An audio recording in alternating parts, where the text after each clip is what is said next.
तुझे क्या लगा काला राक्षस, तू मुझसे बचकर निकल जाएगा? अरे नागिन हूँ मैं, नागिन, जिसके आगे तुझ जैसे राक्षस थर थर कांपते हैं। और तू नहीं जानता तूने इस बार किससे पंगा लिया है। अपनी मौत को दावत दी है तूने।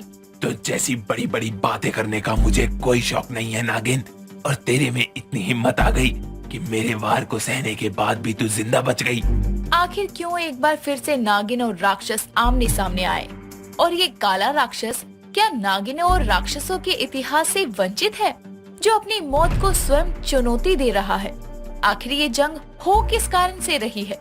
ये जानने के लिए इस कहानी को शुरुआत से जानते हैं। कनिशा नागलोक की सबसे सभ्य नागिन थी, जिसने अपने संपूर्ण जीवन काल में आज तक नागलोक के एक भी नियम का उल्लंघन नहीं किया था।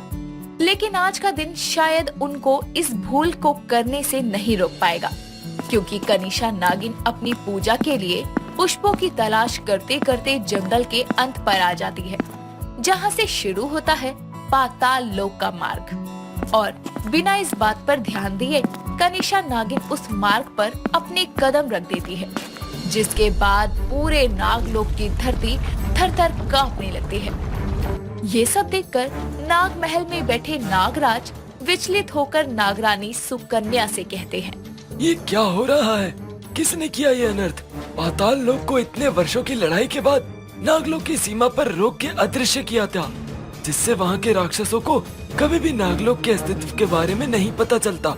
लेकिन किसी नागलोक वासी ने उस मार्ग पर पैर रखा है। अब नागलोक उनके लिए अदृश्य नहीं रहा, वो कभी भी किसी का भी रूप लेकर हम पर हमला कर सकते हैं। क्या?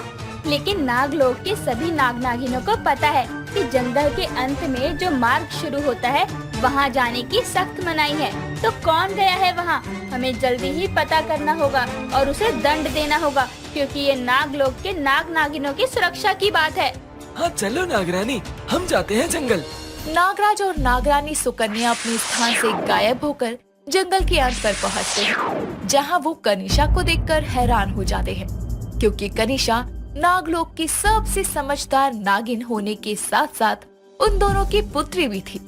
ये देखकर वो बोलते हैं, कनिशा तुम? उन दोनों की आवाज सुनकर कनिशा उनकी ओर देखती है, जिसके बाद वो जैसे ही उस ओर आने लगती है, उसके पैरों के ठीक आगे से जमीन में दरार आने लगती है और नागलोक की धरती से पाताल लोक की धरती के बीच में खाई जितनी दूरी आ जाती है। ये सब देखकर घबराती हुई कनिशा कहती है, पिताजी, माँ, ये सब क्या है? मुझे उस ओर लाइए। और ये नागलोक की जमीन अलग क्यों हो गई? ये तुमने क्या किया पुत्री? अपने ही हाथों नागलोक और खुद की मौत लिख दी। तुम जानती थी ना कि जंगल के अंत के मार्ग पर आने की सख्त मनाही है, तो क्यों आई यहाँ? मैं यहाँ कब आ गई भोलेनाथ? पिताजी, मैं पुष्पों की तलाश में कब इस मार्ग पर आ गई मुझे पता नहीं चला। मैंने जान के ये सब नहीं किया। आप तो जानते हैं ना कि मैं कोई भी कार्य बिना सोचे समझे नहीं करती। हाँ मेरी पुत्री, हम जानते हैं, लेकिन तुम्हारी ये पहली भूल ही बहुत बड़ी भूल है। अब क्या होगा नागलोक का? सुनो जी, अपनी पुत्री और नागलोक को बचाओ। नागराज कनिशा को बचाने के लिए कुछ करते उससे पहले ही वहाँ जंगल के अंत पर नागलोक वासी आ जाते हैं। वो सभी जानते हैं कि नागराज की पुत्री के कारण आज नागलोक खतरे में है। ये देखकर नागलोक वासियों में से एक नागिन भद्रा कहती है, देखो तो नागलोक वासियों, नागिन कनिशा के कारण आज नागलोक के द्वार उन राक्षसों के लिए खुल गए हैं। इतने वर्षों से ये मार्ग अदृश्य था उनके लिए, लेकिन अब इनके कारण सबकी जान खतरे में है। ऐसा नहीं है, मैंने जान के कुछ भी नहीं किया, मुझसे अनजाने में हुआ है सब। कनिशा इतना बोलती है कि तभी सभी को नागलोक के जंगल में से किसी के चिल्लाने की आवाज आती है। सभी उस आवाज के पीछे भागते हैं, सिवाय कनिशा के, क्योंकि वो जमीन के दूसरे पार थी, जो कि पाताल लोक था। जंगल में आवाज का पीछा करते हुए नागराज और नागलोक वासियों को एक नागिन की लाश मिलती है, जो कि बड़ी ही बेरहमी से मारी गई थी। ये देखकर भद्रा कहती है, लो, हो गई अंत की शुरुआत। इतने सालों से खून के प्यासे राक्षस अब पूरे नागलोक को ऐसे ही खत्म कर देंगे। हे भोलेनाथ, रक्षा करो। भोलेनाथ ने ही रक्षा की थी नागरानी, जब भी वो मार्ग इतने वर्षों से अदृश्य था। उसके द्वार आपकी पुत्री ने ही खोले हैं। कनिशा, जिसको कुछ नहीं पता कि क्या हुआ क्या नहीं, वो जमीन के उस पार से चिल्लाते हुए सबको बुला कर कहती है, माँ, पिताजी, क्या हुआ है आखिर वहाँ? कोई मुझे बताओ तो सही। सभी वापस से जंगल के अंत पर आते हैं। तभी दूसरे छोर पर खड़ी कनिशा के पीछे एक बहुत बड़ी काली परछाई आती है और वो परछाई भयंकर से दिखने वाले काले राक्षस में बदलती है, जिसका आकार इतना बड़ा था कि सभी नाग नागिन उसके सामने चींटी की भांति थे। ये सब देखकर नागराज कहते हैं, पुत्री, तुम्हारे पीछे। कनिशा जैसे ही पलट कर पीछे देखती है, एक बहुत ही भयंकर वार करके वो काला राक्षस उसको अधमरी हालत में कर देता है। ये सब देख रहे नागराज और नागरानी चिल्लाते हुए कहते हैं, कनिशा, इसका तो अंत हो गया और अब तुम सबका होगा नागलोक वासियों। तुमने इतने वर्षों खुद को हमसे छुपाए रखा ना, पर अब ये राक्षस अपना बदला लेंगे। नागलोक की जमीन को खून से लाल नहीं कर दिया तो मैं भी पाताल लोक का राजा काला राक्षस नहीं। इतना बोलकर काला राक्षस अपनी बड़ी सी भुजाओं को फैलाता है और उसकी भुजाओं से अंधेरे से भी काले काले छोटे राक्षस निकलते हैं, जो पूरे नागलोक पर हमला कर देते हैं। चारों तरफ खून खराबा और मारपीट शुरू होती है और काला राक्षस अपने बड़े बड़े पैरों से जमीन में आई दरार को पार करके नागलोक में प्रवेश करता है और नागराज और नागरानी को अपने हाथों में पकड़कर नागलोक के अंदर जाने लगता है। लेकिन ये सारा नजारा दूसरी ओर जमीन पर अधमरी हालत में पड़ी कनिशा अपनी हल्की खुली आंखों से देख रही थी, जो अपने मन में भोलेनाथ को याद करके कहती है, हे भोलेनाथ, अपने इस लोक की रक्षा करो, नागलोक की रक्षा करो। मेरे माता पिता और पूरे नागलोक की जान खतरे में है। एक काला राक्षस सबको मार देगा।